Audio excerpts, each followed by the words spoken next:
एक गोष्ट लक्षात आली असेल, छडी गेली आमच्या हातातली आणि शिस्त खरोखर बिघडली.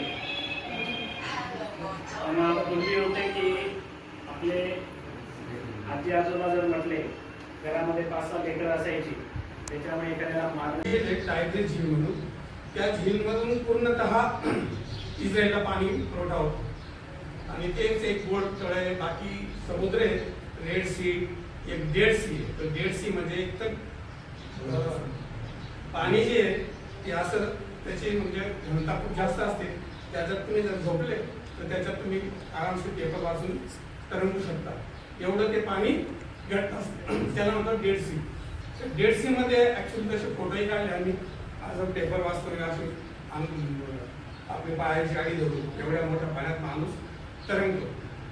आणि ते पूर्ण इस्रायलमध्ये आज तुम्ही बघाल तर इस्रायल आज खूप टेक्नॉलॉजिकली खूप पुढे गेलेला देश आहे.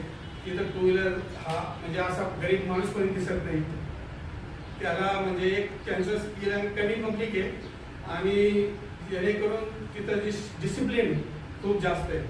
आता तसं तर आपला देश खूप म्हणजे आपला महाराष्ट्र एवढा महाराष्ट्रापेक्षाही महाराष्ट्र म्हटला तरी चालेल एवढाच देश तो तिथं आहे. आणि मला त्या एका युनिव्हर्सिटीच्या पीस